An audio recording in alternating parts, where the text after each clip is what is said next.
สียงคำนำพะเมยเด้อฝากให้ทางแฟนครับบุญใจใส่เนาะอันไอ้ใหญ่ทองใบกับสาวจันเป่าแคนโดยกองแก้วเด้อไปก็ไปเด้อที่บ่ถือก็ได้นอกคนบ่ได้สอนเที่ยวนอกเพราะว่ามันฮอดคันซะ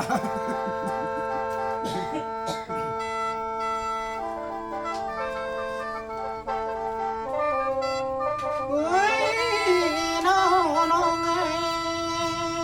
ไอ้ก็มาเห็นแล้วน้องเอ้ย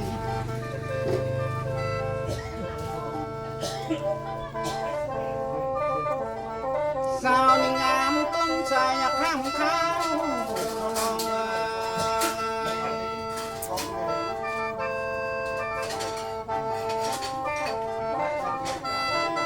ยให้ทำเขาน้องน้องเอ้ยสิทำเขาดังฟ้าทะนุน้องเอ้ย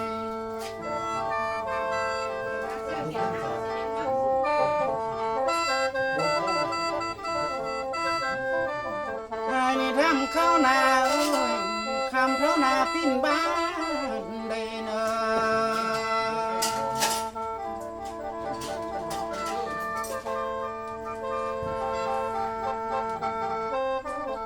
มองผู้มาเมื่อนี้น้องเอ้ยน้องผู้อยู่เขตบ้านจะเกิดที่เมืองใดได้น้องน้อง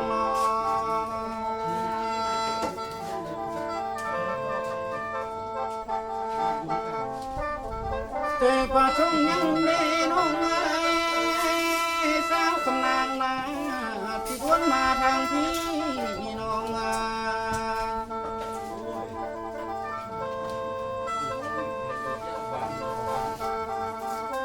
ให้น้องให้เขาแจ้งได้เนอ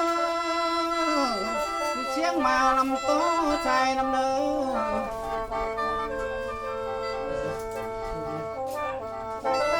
ให้น้องเอาแต่ละคอที่ต้นไอ้ที่คอยฟังได้เนอะน้องเอ้ย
น้องอยู่นา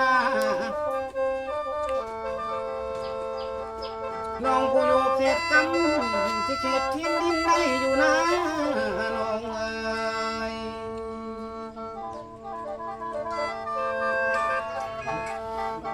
สั่งมาเป็นยังเดน้องเอ้ยจังบอกให้ความจ้าน้อง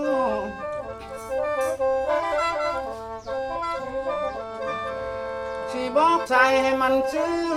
น้องน้องน้อง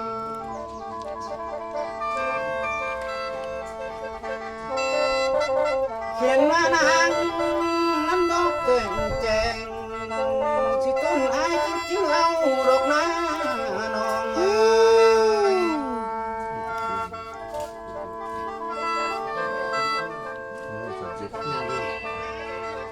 สู้ๆกัน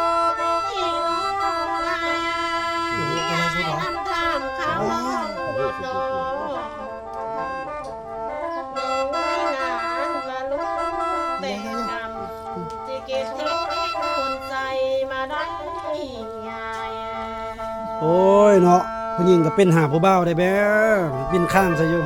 จุดประสงค์ไม่ว่าทางนี้จะลงมานี่แล้ว หันข้างไปเด้อหันหน้าไปเด้อ พี่น้องผู้ทำเขานี่บ่สิทำเขาได้บ่น้องให้ผู้ทำเขานานบ่สิทำเขาทำเขานั้นบ่ ถ้าผู้เขาก็หัวคอยยังเดินอยู่ล้วนเสมือนคอยอยู่ส่วนนี่แล้วไป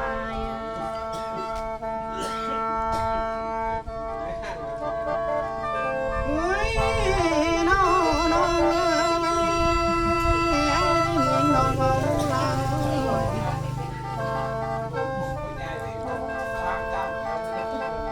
สินับเบ้าเป็นบางน้องน้องเอ้ย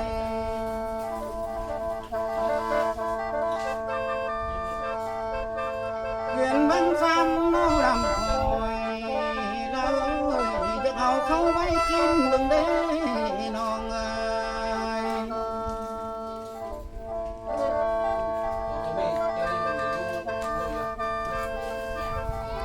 มันน้องมามือนี้น้องก็ดูกำที่เขตดินดินคนใจนั่นบ่น้องเอ้ย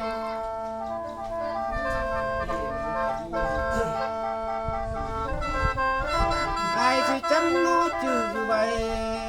ที่มานะบ่ลงอะไรน้องได้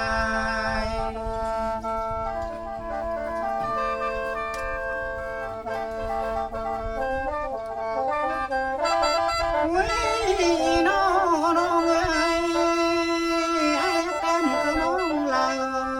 ยโอ้ยขอเชื่อมเลยน้องผู้มาเมื่อนี้หรือว่าน้องน่ะ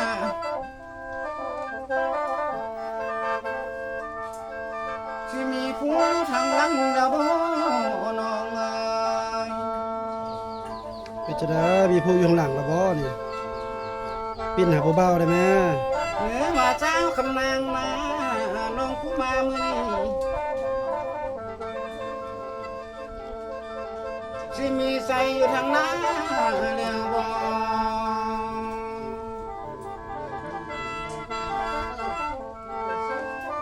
ให้น้องใครน้องจะเมาสิจ้าใจให้เพิ่นฟังน้ำเนื้อน้องเอ้ย เอาไข่มามึงดู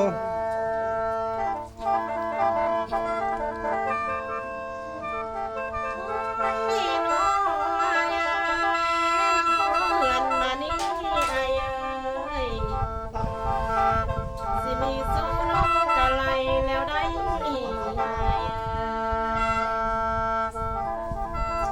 น้องลงเพื่อนมานี่มีใส่น้องกะกูละใด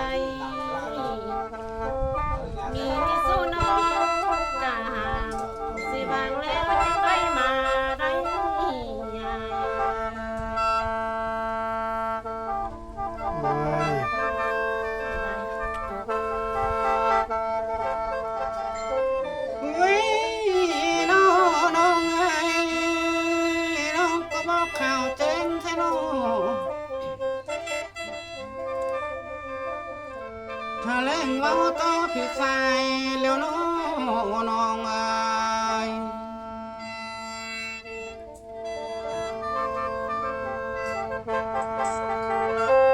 มันมาแต่ก่อนที่น้องบ่ยินคนใจนั้นบ่สิ่งว่าบุญบ่หลายเอ้ยสิได้ไกลจากหางบ่น้องเอ้ย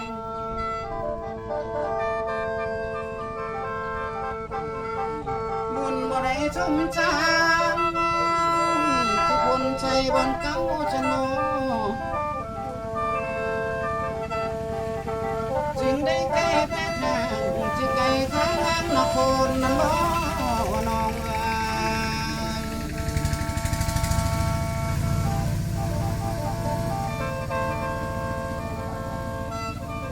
อุ้ย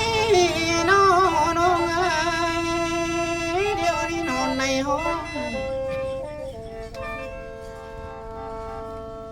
สิคนเดียวบ่มีคู่ว่าตี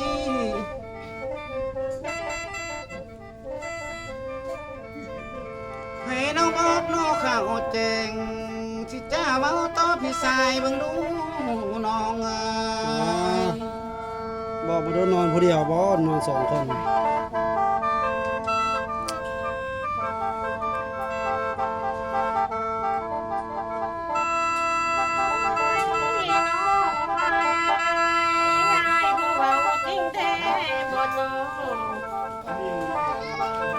ให้ไอ้ตัดว่าเป็น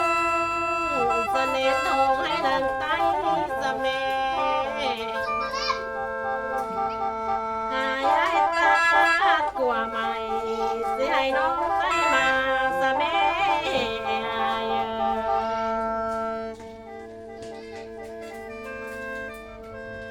อุ้ยน้องเอ้ย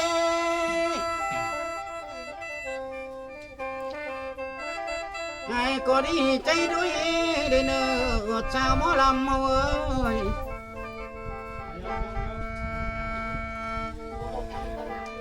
อันมาถึงยำเจ้ายังบ่มีอันผู้ตัดต้นแกล้งว่าตีน้องเอ้ย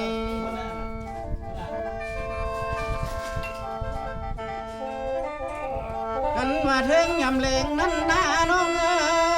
ยยังบ่มีผู้ตัดต้นขัวประชุมต้มแกงอ้อมน้องบ่น้องเอ้ย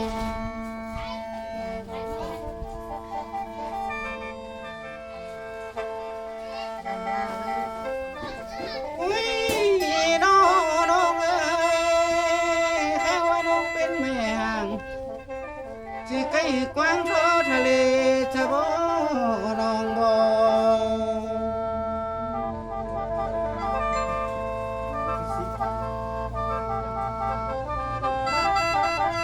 ขึ้นมาเป็นจังสารต้นชะลำนี่นะเฮ็ดแนวได้จังสิได้สิสาวนางมาเป็นแฟนอ้ายน้อง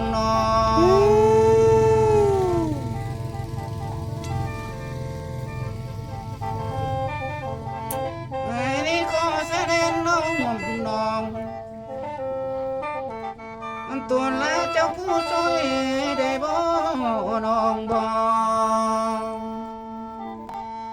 โอ้เจ็บคออุ้ยน้องเอ้ยให้มาเห็นน้องแล้วสิคิวโกงน้ำตาแท้ได้น้องเอ้ย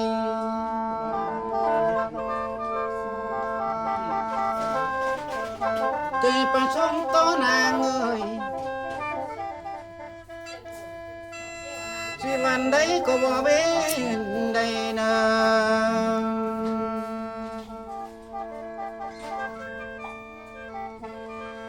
ซึ่งว่ามาฮอดนี้น้องเอ้ยให้สิลาจากน้องเลย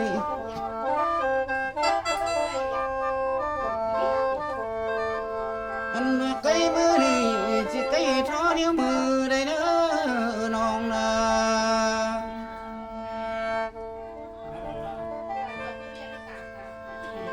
สั่งว่าไก่มือหือลายสิไก่ทอนิ้วก้อย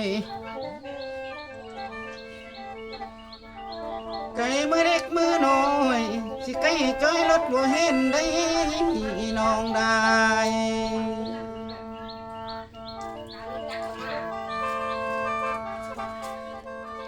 เช่นไหนเมื่อไปแล้วน้องเอ้ยบ้านนั่งอายน้องอย่าให้ไผแทนเลยเนอะแฮปปี้ฉันน้อยเช่นไหนเมื่อจะแล้วชวนแน่นเฮาน้องอย่าให้ไผอยู่ให้น้องรอตั้งแต่ชูจำชายต่อมาได้เนอะน้องนะ อ้าวเสียงคำรามฮาร์โมนีก็สิ้นสุดลงเนาะคอยท่าแต่ไอ้ผู้นี้เด้อบ๊ายบายพบกันในคลิปหน้าเด้อ